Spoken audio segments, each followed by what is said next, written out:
अक्सर हम अपनी डेली लाइफ में इस तरह के वाक्य बोलते हैं जैसे कि क्या हक है तुम्हें मुझे डांटने का, क्या हक है तुम्हें बार बार यहाँ आने का, क्या हक था तुम्हें वहां रुकने का। तो अक्सर हम अपनी डेली लाइफ में इस तरह के वाक्य बोलते हैं। चलिए समझेंगे आज की इस वीडियो में किस तरह से हम इस तरह के वाक्यों को इंग्लिश में फॉर्म कर सकते हैं। तो सबसे पहले हम समझेंगे इसका स्ट्रक्चर।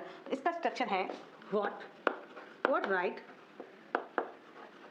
प्लस डू डज या फिर did plus subject plus helping verb plus यहाँ लगाएंगे वर्ब की फर्स्ट फॉर्म देन ऑब्जेक्ट। तो क्या होगा इसका स्ट्रक्चर? व्हाट राइट, क्या हक के लिए हम लिखेंगे व्हाट राइट, उसके बाद डू डज या फिर डिड का यूज करेंगे अकॉर्डिंग टू सेंटेंस। अगर सब्जेक्ट प्लूरल है तो वहां पर हम डू लगाएंगे और सिंगुलर है उसके साथ हम डज लगाएंगे, और अगर सेंटेंस पास्ट का है तो वहां पर हम डिड का यूज करेंगे। फिर हेल्पिंग वर्ब के बाद हम लगाएंगे वर्ब की फर्स्ट फॉर्म देन ऑब्जेक्ट। तो चलिए समझते हैं कुछ एग्जांपल के थ्रू, जैसे कि क्या हक है तुम्हें मुझे डांटने का। तो इसके लिए हम लिखेंगे व्हाट राइट तो तुम्हें do you have, what right do you have.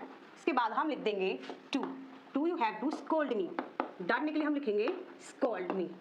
क्या होगा इसकी English? What right do you have to scold me. तो नेक्स्ट सेंटेंस है हमारा क्या हक है तुम्हें यहाँ बार बार आने का। तो इसके लिए हम लिखेंगे व्हाट राइट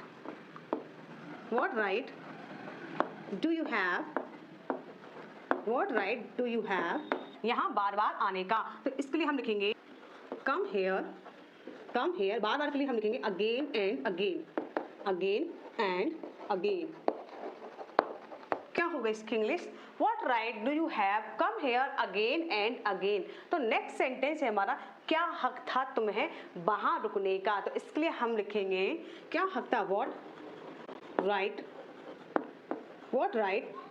तो यहाँ पर हम डू नहीं लिखेंगे डिड लिखेंगे। क्या लिखेंगे? Did. What right did you have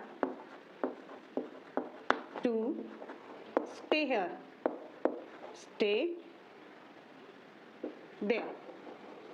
क्या होगा इसकी English? What right did you have to stay there, यानी क्या हक था तुम्हें वहां रुकने का। तो नेक्स्ट सेंटेंस है हमारा क्या हक है तुम्हें मुझसे बात करने का। तो इसके लिए हम लिखेंगे व्हाट राइट तो यहाँ पर हम डू का ही यूज करेंगे do you have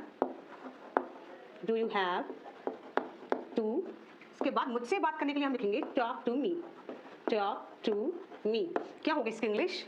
what right do you have to talk to me. Last sentence है क्या हक है तुम्हें उसे गाली देने का। तो इसकी इंग्लिश क्या होगी? इसका जवाब आप दीजिए कमेंट बॉक्स में। तो आई होप आज का जो स्ट्रक्चर आपको अच्छे से समझ में आ गया होगा कि अक्सर हम इस तरह के वाक्य को गुस्से में बोलते हैं कि क्या हक है तुम्हें मेरी ये पेंसिल लेने का, क्या हक है तुम्हें मेरे पैसे लेने का। तो इस तरह के ढेरों वाक्य हम अपनी डेली लाइफ में अक्सर बोलते ही हैं। तो इस तरह के वाक्य को हम कैसे बनाते हैं, आज की इस वीडियो को देखने के बाद आपके सारे डाउट्स क्लियर हो गए होंगे। तो अगर आप स्क्रीनशॉट लेना चाहते तो ले सकते हैं। So hope you like this video. If you like this video, please like and share this video, and don't forget to like, subscribe and follow my channel.